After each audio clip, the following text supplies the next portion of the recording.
Hey, welcome back to this channel. I'm the Spell Singer, and this is my ongoing review of the Fighting Fantasy Gamebook series. And this review is going to give you a quick synopsis of the title and book number, a quick read of the blurb. I'll go through the plot, talk about the game mechanics and the adventure sheet, and I'll mention the artwork, the artists involved, and I'll run the art through this video as normal. And then I'll talk a little bit about my likes and dislikes, any fun facts that are worth mentioning, any errors that might have cropped up in this book, and I'll finish with a summary and score out of 10. So here we go, this is the big one. Steve Jackson is back with vengeance, and he's brought us book 17, which is Appointment with Fear. And this is an absolute classic, and it's kind of original as well, because it's quite unique. It's really the only book that dived into the superhero world, so superhero genre, if you like. It's the first one, and as far as I can remember, the only one to have done that. So already Jacko is doing something new. He's doing something different, which he's renowned for, and you always have to applaud that. So yeah, we've moved away from the fantasy world, the kind of medieval world temporarily, into Appointment with Fear. Yeah, so Steve Jackson. But this came out, this was published in 1985, but the cover artist and internal artists are quite new. We've got cover artist of Brian Boland, and what a cover that is as well. It really does grab you. That is the Cyborg, the villain for this book, and it looks really amazing, and it kind of harks back to the old drawing the adventurer, the protagonist or you into this book, into this world, and it does a great job of that. So a really nice piece of art for that front cover, and the internal artwork is just as good. That is Declan Considine, and he has this kind of unique comic strip look to his artwork, which I'll go into a bit later. But again, you know, just such a great combination of authors and illustrators to bring this classic book to life. Right, let's read the blurb for this book. So we've got here: using your superpowers, you protect the innocent citizens of teeming Titan City from the terrorism, violence, kidnapping and corruption of a host of supervillains. Your mission is to discover the location of the top secret F.E.A.R meeting, capture the Titanium Cyborg and his cohorts, and bring them to justice. So yeah, there you go. Nice straightforward plot as usual. Yeah, let's talk a bit about the plot. The reader, so you assume the role of Jean Lafayette. So you're still you, but you have an identity this time, which again is a first. But you're secretly the Silver Crusader. So Jean Lafayette is your name, and your superhero name that you're known by the members of Titan City is the Silver Crusader. So yeah, you're a superhero and you protect the fictional city, Titan City. You have to choose basically 4 superpowers and battle criminals such as the Scarlet Prankster, the Serpent, the Alchemist, and a whole host of other villains with colourful names and descriptions. Now, besides catching criminals, your ultimate goal is to determine the time and place and the date of the meeting between the leaders of F.E.A.R, and that's the Federation of Euro-American Rebels. Yeah, so basically an evil organisation, and it's led by Vladimir Yutovsky. Sorry, that's as good as you're going to get. And he's this menacing Titanium Cyborg that was on that cover. Yeah, really nice depiction of that super head honcho. So basically, you make your way around the city, around Titan City, and you collect clues as to the whereabouts of this top secret meeting of F.E.A.R. And so basically capture the evil genius in the act, that Titanium Cyborg fella, and thwart all his evil F.E.A.R plans.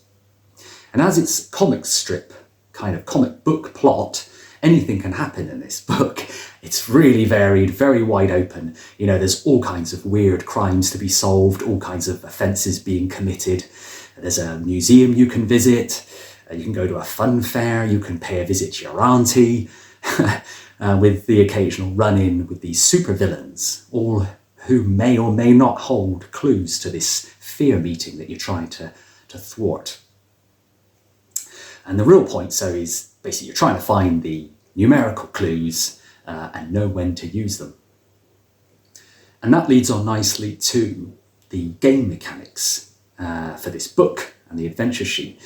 So with Appointment with F.E.A.R, this employs unique mechanics for the series in hero points, which are awarded to you every time a villain is captured or some kind of disaster is averted. And this will allow you to kind of compare your performance from one adventure to the next. So you can kind of improve, keep record of those hero points and just improve as you go. Because you're a superhero, you're not allowed to kill the enemies. You can only disable them, or knock them out. And any kind of death results in the loss of hero points. So also if you do good things, you get hero points. If you do bad things, they're taken away from you. And when an enemy is reduced kind of to 1 or 2, they basically surrender. So it's not really possible to kill them anyway, but there are ways of losing hero points as you progress through this adventure. You need to collect clues, so not just to the time and place of F.E.A.R's meeting, but when and where you need to catch various villains. And you have to choice. You've got a choice of 1 of 4 superpowers, and this is where this book really excels and is very different from previous books and a lot that will follow on. So you've got 4 superpowers, and they're all very different. And you make your choice between super strength, psi powers, enhanced technological skill, or ETS, and the final one is energy blast. And also to assist, you get to wear a crime watch, a bit like Dick Tracy. And this is basically a piece of equipment, and it basically rings when you need a little bit of help or guidance. So it's quite a nice little touch. There's no real other equipment given. This is not an item-heavy game book. So that's just it. And except for those, choosing ETS superpower, that enhanced technological skill where you get like a Batman utility belt. But apart from that, there really isn't a lot of equipment. So collecting items is almost non-existent in this book, with the emphasis instead on collecting the clues. A slightly different approach, but just as good. So emphasis on collecting clues to intercept these villains in the commission of a crime, basically, as well as the time and place of these F.E.A.R meetings. Now, depending on what superpower you chose, will determine the clues that you're given. So you'll get given a handful of clues at the beginning once you've chosen your superpower, and then you'll read those clues, make notes, but they vary, obviously, from all the different types of other superpowers.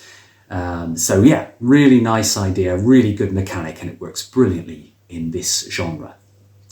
Now, this book is one of the best and most intricately planned designed game books that I've read.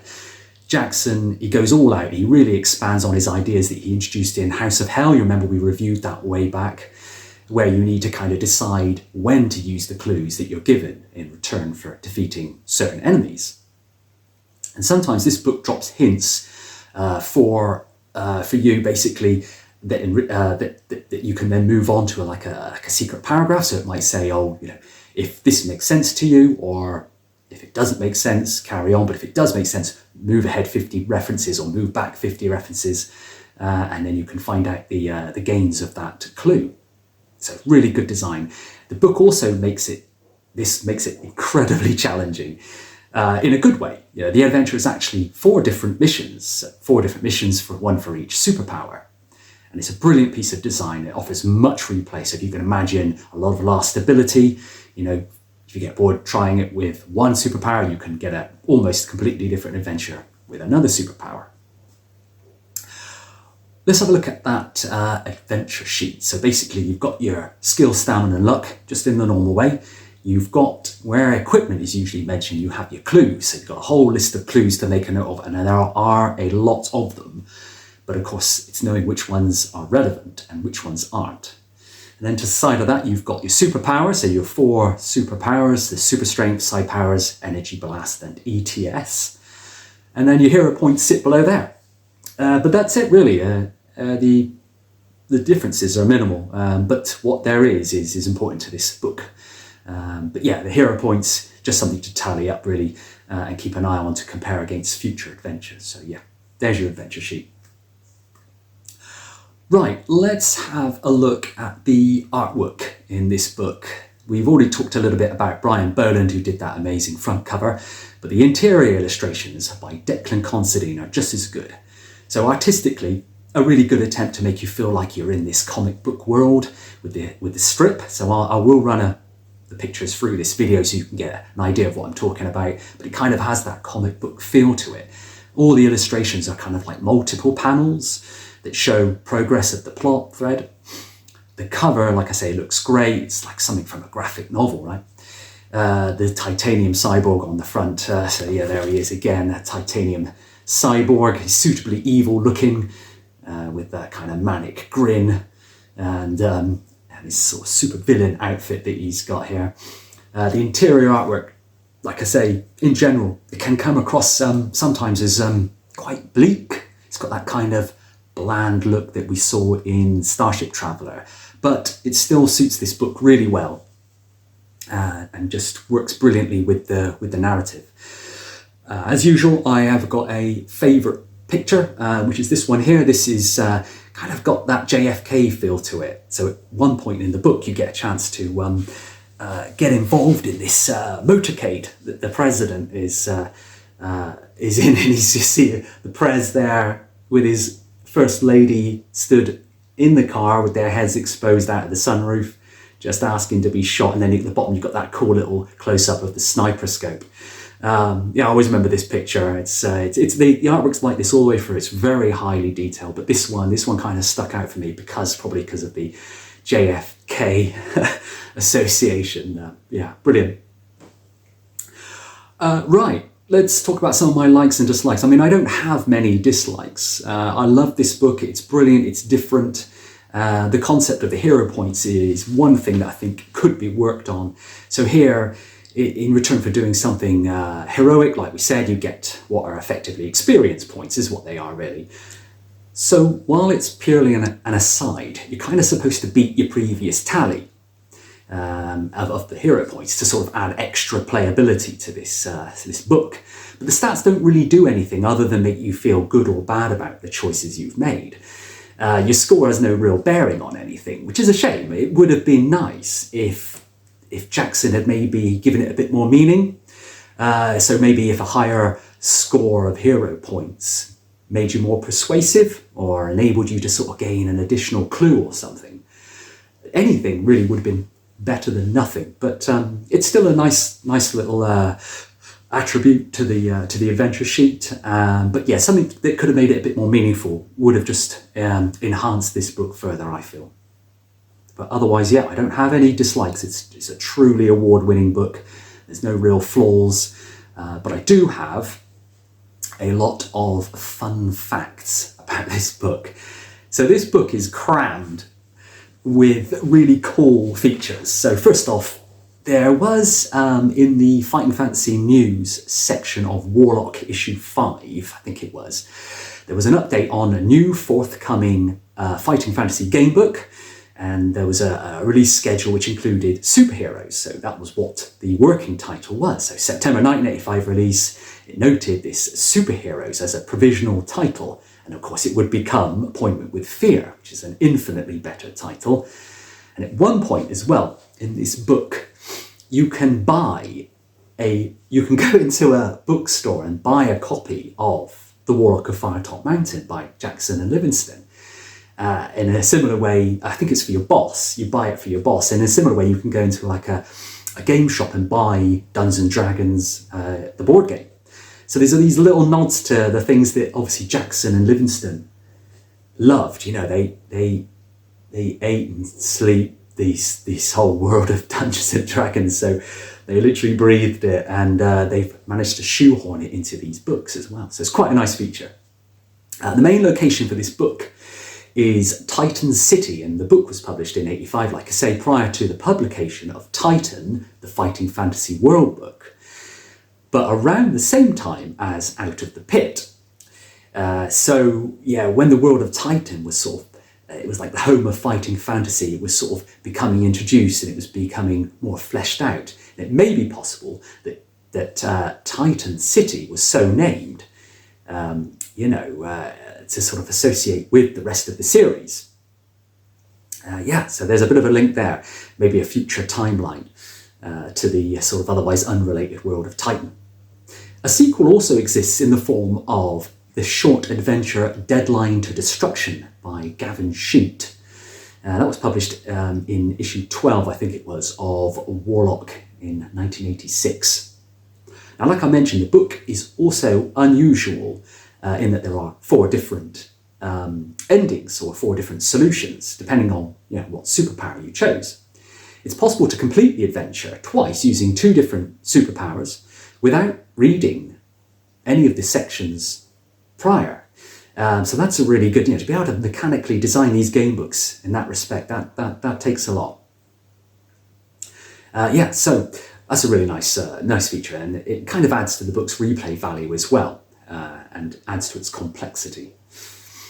Now, Appointment with Fear, it's unique in the series for its use of superhero genre, several tongue-in-cheek references to popular comic books and characters as well. Now, some of those include, at the very start of this book, in fact, you find yourself on Clark Street, so reference to Clark Kent. There's a dead millionaire called Wayne Bruce, and there's a kidnapped billionaire called Drew Swain, so obviously a reference to Bruce Wayne, Batman. There's also a mention of Roger Stevens, who's obviously a reference to Captain America's alter ego, and your boss is called Jonah White, which is a kind of combination of Perry White from Superman and J. Jonah Jameson from Spider-Man. So very clever. But it doesn't end there. There's a couple of locations in Titan City. One's named Peter Laboratories and Parker Airport. Parker Airport. So obviously a reference to Peter Parker.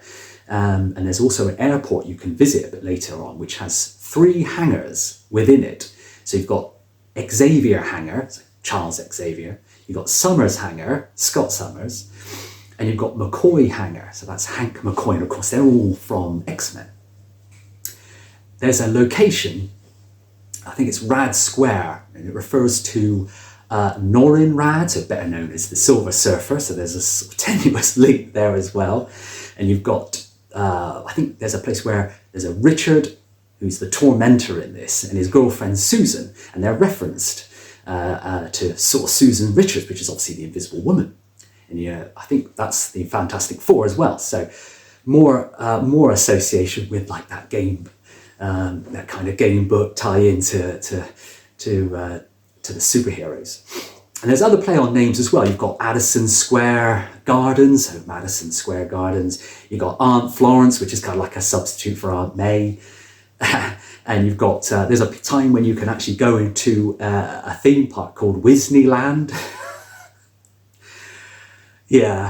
And there's a Harrods, I think, was it Harold's department store as well, which is obviously Harrods. And there's a final one where you can go to this, you can go to the theatre and you can catch the musical Rats.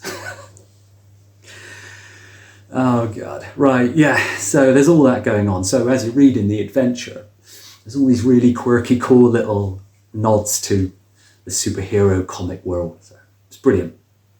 Right, let's have a look at the errors. Now, there's only really a couple that I wanted to mention. They're not game breakers, they're just interesting.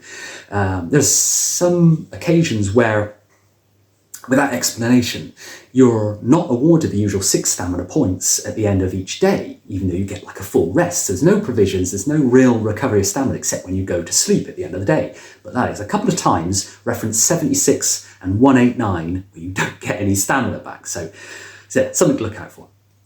There's also a part where you confront a murderer, Daddy Rich, on reference 171, and you're asked if you have Energy Blast as your superhero, your superpower. But to find him, you must have read clue 108, which is only available by choosing either super strength or psi powers. So, similarly, when you surprise the alchemists as they exit the bank, in reference 128, you're asked if you have the super strength power, that super strength ability. But to find them, you must have read clue 88. And the clue 88 is only available by choosing either Energy Blast or ETS. So there's these little things, but to be honest, as you play the book and you gain more clues, you can obviously keep a record of them, and then they'll be useful for when you choose the other superpowers. So it doesn't really matter. Okay, let's do a summary and score for this book.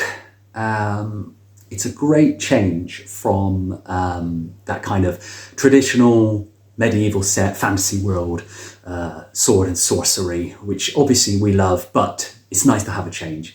This sci-fi adventure is kind of dispersed with the gold pieces, the potions, and the items, and replaced them with hero points, superpowers, and clues. Now, the supervillains, you basically have to be tracked down with these clues, and made to give up the location of their secret meeting. There's many sort of superhero nods throughout this book, like I've mentioned in the fun facts. But this doesn't kind of distract you from what is a very good game book. It just enhances it, if anything. And along with some classic comic book illustrations by Declan Considine, they then help you to sort of set the tone for the story. It's a really good balance between taking itself too seriously and veering far off into that kind of kitsch feel. So yeah, it does that really well, and it doesn't get too silly. Now, the use of clues throughout the book prevents cheating. Like you did with House of Hell. You couldn't cheat in that book, not really. And the choice of superpowers gives you a lot of scope for sort of playing this book multiple times. Yeah, lots of lastability, which is always a good thing. The combat system is unchanged, although as a superhero, like we said, you're not allowed to kill anyone. You can't kill the baddies. You just incapacitate them.